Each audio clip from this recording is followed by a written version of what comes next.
के लिए अनिल जी का रुख कर लेते हैं। सर, 2 दिन की तेजी पर लग गया आज ब्रेक। आज के सत्र की खासियत क्या रही है? भारतीय बाजारों में कल की तेजी आज गायब होती नजर आई। शुरुआत ही कमजोरी के साथ हुई। दुनिया भर के बाजारों से हल्की कमजोरी के संकेत थे, बहुत ज्यादा नहीं, लेकिन भारतीय बाजार कम कमजोरी के साथ खुलने के बाद रिकवरी दिखाते हुए नजर आए और रिकवरी के बाद फिर से कमजोर होते हुए दिखे और दिन के आखिरी 1 घंटे में थोड़ी सी कमजोरी और बढ़ती हुई दिखी। 14,700 के बेहद नजदीक बंद हुआ निफ्टी, तो 33,300 के अहम लेवल पर बैंक निफ्टी बंद होता दिखा और वो तब हुआ जब कल वायदा कारोबार की एक्सपायरी का दिन है और उसके बाद लंबा वीकेंड, शुक्रवार, शनिवार, रविवार 3 दिन बाजार हैं बंद। तो आज कमजोरी और सुस्ती क्यों रही? इसके ज्यादा कारण विदेशी बाजारों के। पहला, 2 दिनों तक अमेरिकी बाजारों में अच्छी तेजी के बाद कल अमेरिकी बाजार मजबूत होने के बजाय 100 पॉइंट नीचे बंद हुए। डाउ फ्यूचर्स भी 30-40 पॉइंट नीचे ही ट्रेड कर रहे थे, यानी कि सुस्ती। और आज रात अमेरिका में इंपॉर्टेंट ट्रेडिंग सेशन है जहां जो बाइडेन साहब एक स्टिमुलस पैकेज का ऐलान करेंगे इंफ्रास्ट्रक्चर के लिए और साथ ही हो सकता है कि वो टैक्स की दरें वहां पर बढ़ा दें। तो अमेरिकी बाजार किस तरह का रिएक्शन देंगे इसका अंदाजा लगाना थोड़ा मुश्किल काम है, इसलिए बाजार थोड़े सतर्क। पहला। दूसरी बात है कि ये जो ब्याज दरें हैं अमेरिका की बॉन्ड यील्ड, वो फिर से बढ़कर 1.75 1.75 के आसपास पहुंची, बढ़ रही है, तो वो भी थोड़ा सा सावधानी वाला मामला है। तो उस लिहाज से थोड़ा सा सतर्क। अब रहा सवाल हमारे लेवल्स का, हमारे एक्शन का, हमारे मार्केट का। तो ऐसे तो एफआईज की तरफ से, घरेलू फंड्स की तरफ से 31 मार्च होने की वजह से साल का आखिरी दिन एनएवी के लिहाज से थोड़ी खरीदारी हुई है। पिछले 2-3 सेशन में एफआईज ने भी खरीदारी की है, हाथ रोका है बेचने से, लेकिन फिर भी थोड़ा थोड़ा दोनों तरफ का मूड माहौल है खरीदारी और बिकवाली का। एक तरफा तेजी भी नहीं है तो एक तरफा मंदी भी नहीं है। और पार्टिसिपेशन साल का आखिरी ट्रेडिंग सेशन होने की वजह से कम था।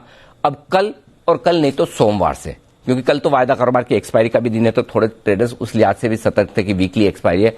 सोमवार से फुल फ्लेज एक्शन बाजार में शुरू होगा, ये बात तो तय है। इसकी शुरुआत कल से थोड़ी थोड़ी होना शुरू होगी। तो आज का सेशन मिला जुला रहा, जहां कई सारे सेक्टर्स ऐसे थे जहां अच्छी तेजी भी बनी, तो कई सेक्टर्स आज दबाव में बंद होते हुए दिखे। स्पेशली बैंक्स वगैरह कमजोर रहते, एफएमसीजी स्टॉक्स में अच्छी तेजी बन गई। तो मिला जुला कारोबार आप कह सकते हैं, सेक्टर्स और स्टॉक्स के लिहाज से, इंडेक्स के लिहाज से दबाव भरा।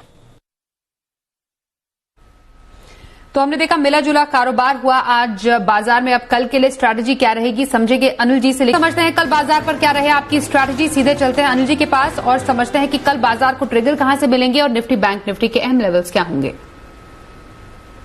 जहां तक कल के बाजारों का सवाल है, अमेरिकी बाजार तय करेंगे कि भारतीय बाजारों की शुरुआत किस तरह की होगी, क्योंकि अमेरिका में मैक और ब्रेक बड़ा ट्रेडिंग सेशन हो सकता है उतार या चढ़ाव के लिहाज से, कि वहां पर किस तरह के डेवलपमेंट अमेरिकी सरकार की तरफ से ऐलानों के तौर पर होते हैं। इसके दम पर अमेरिका में एक बड़ा एक्शन वाला सेशन भी हो सकता है और उसके बेसिस पर भारतीय बाजार कल अपनी शुरुआत करेंगे और साथ ही डाउ फ्यूचर्स पर भी रखेंगे नजर।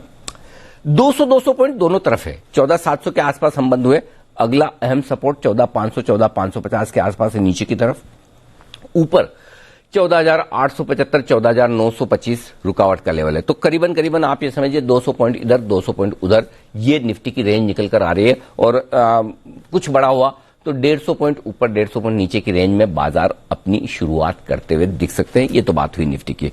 बैंक निफ्टी 33,300 के आसपास बंद हुआ है। 33,000 इमीडिएटली सपोर्ट है। इसके नीचे जाने पर यूं कह सकते हैं 32,850 33,000, ये 150 पॉइंट की रेंज सपोर्ट के तौर पर है।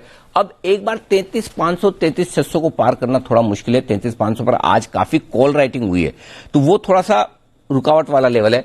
अब अगर अमेरिका बहुत मजबूत हो गया और अच्छे संकेत आ गए, 33,500 के ऊपर खुलकर टिक गए, तब तो शॉर्ट कवरिंग और ऊपर ले जा सकती है। अदरवाइज 33,500 से 33,600 हल्की रुकावट का लेवल बैंक निफ्टी पर है। तो देखते हैं किस तरह की शुरुआत होती है। पहले शुरुआत हम ग्लोबल संकेतों से करेंगे और उसके बाद हमारा एक्सपायरी का प्ले आएगा। इस वीकली एक्सपायरी में इस बार पोजीशंस काफी है। आमतौर पर वीकली एक्सपायरी, और वो भी मार्च के अंत में वीकली एक्सपायरी हो, यानी कि अप्रैल 1 तारीख को, तो बहुत ज्यादा पोजीशंस होती नहीं, लेकिन इस बार पोजीशंस काफी है, डेटा काफी ज्यादा है। तो बड़ा इंटरेस्टिंग ट्रेड आप कल के लिए देख सकते हैं और एक्शन भी बड़ा हो सकता है सेक्टर्स के लिहाज से, स्टॉक्स के लिहाज से और इंडेक्स के लिहाज से भी। तो कल फिर से आपसे मुलाकात होगी एक बेहतरीन, इंटरेस्टिंग, सुपर एक्टिव सेशन के साथ।